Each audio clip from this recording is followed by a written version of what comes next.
This video is sponsored by the Global Commonwealth. More information about them at the end of this video.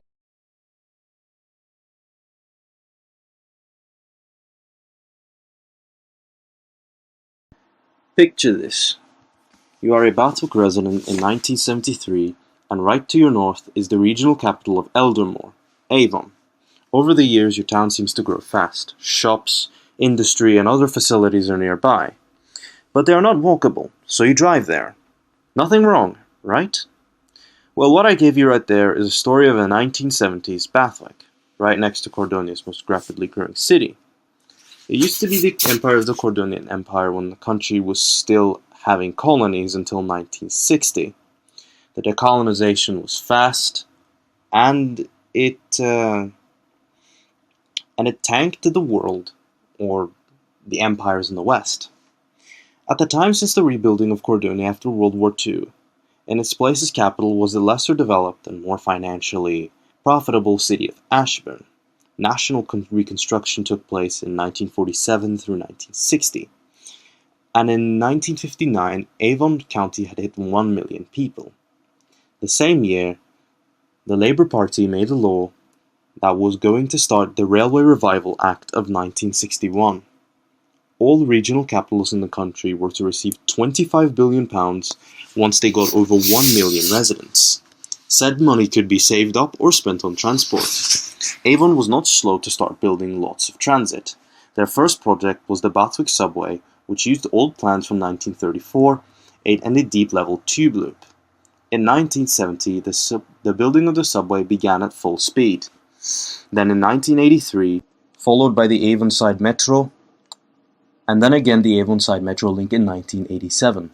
At a national level, taken by the government in 1991, Avonside at one point had gotten higher spending than the national military.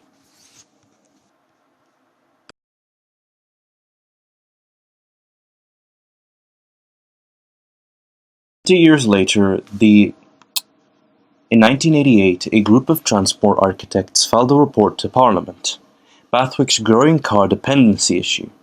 In a 1984 poll, when asked about how they get to, for example, the airport, 78% of residents said they travel by car. Only 22% traveled by bus or national rail services. Something like this was underwhelming, even though their metro link was opened in 1990. When the inquiry from the architects came into debate in 1988-89, it passed in July 1989 that Bathwick County was to receive £52 billion to make 2 new projects. Over the years, different types of proposals were tried from 1973 till 1985. The first one was heavy rail metro in 1974, a light metro or light rail. In 1980, there was a proposed extension plan to connect more national rail, but was turned down due to infighting within the city council.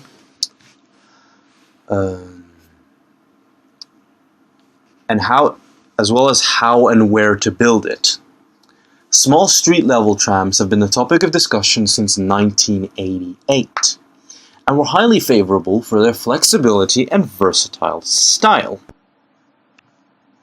There's now also a new question. What about all the buses in Bathwick? Can't they just cover the role of a tram or a metro? Let's look at this interview from 1995 to answer the question. Well, it's not the best at night time, isn't it? Especially for those who work late nights. I work at a hospital, so it's kind of hard to get home after 10-11 p.m. on maybe a Sunday night. But overall, I think the buses are fairly okay. On the days where I'm not working late, I take the 95 from Sherwood Green and to Weston. I think they are okay in my opinion. I live right by Avon Road, and I usually take the X44 from Avon to the city, and from there, National Rail. But now with the tram, it's gotten less nightmarish to take a bus. The buses are okay as is. There's no problem in getting around anywhere. As long as that is going to get you from A to B at any time of the day, it does as supposed to. Although it does get annoying that the 8 bus doesn't have night services as well as the dozen transfers it takes to and from work. So if I can, I drive the car.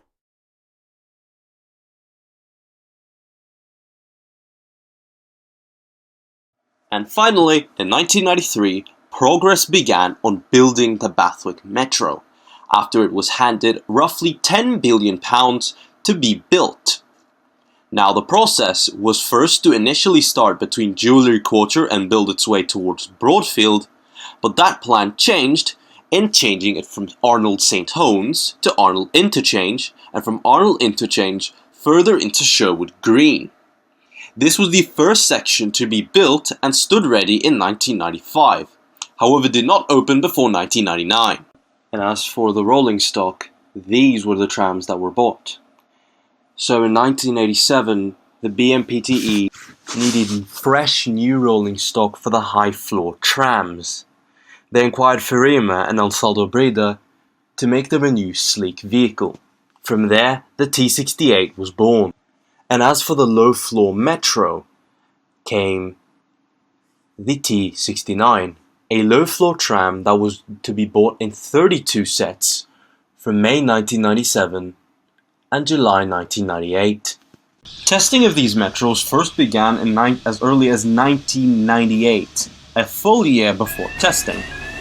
These were on the branches near Arnold Interchange and Broadfield, although you would see some near Jewellery Quarter, Sherwood Green, and Bathwick Town Centre.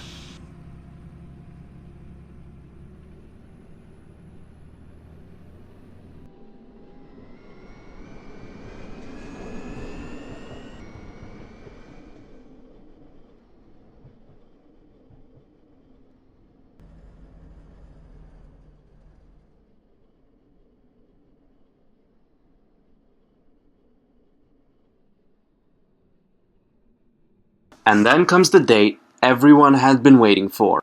July 14, 1999, the first ever metro service opens its doors to passengers, starting a short tram service between Arnold's Interchange and Broadfield. At 11:50 a.m. sharp, the tram left the stop for the first time, taking its own passengers.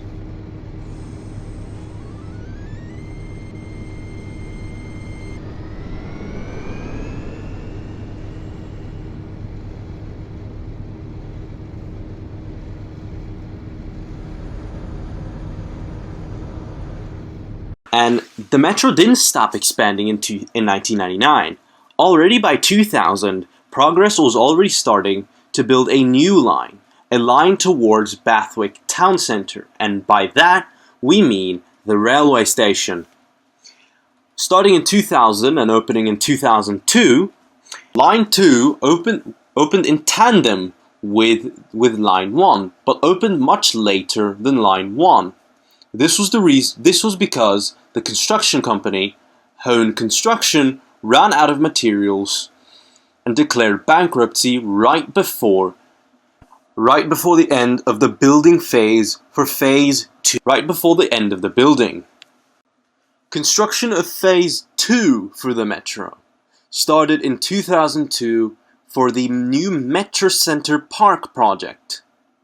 The Metrocentre Park was a brand new and very big shopping area made to attract businesses and tourists alike towards Bathwick. The allotment of Metrocentre Park opened in 2005, with the Metro starting construction in 2007. In 2008, the first ever tram towards Metrocentre Park was opened. Listen, before you click off of this video, let's talk about the Global Commonwealth. I'll speak to it in a few short words, and then you're allowed to go. Okay, so have you ever wanted to run your own fictional country before? Or want to join a community that revolves around it? Well, the Global Commonwealth of Talruna is exactly where you're going to look for. As of right now, we have lots of space, lots of nations, and 7 different continents that you can choose from. The link for the Discord server will be found in my bio. Please, check it out. It helps me and it helps you keep in touch with me. Maybe you can suggest me more videos I can do in the future. Thanks and bye-bye.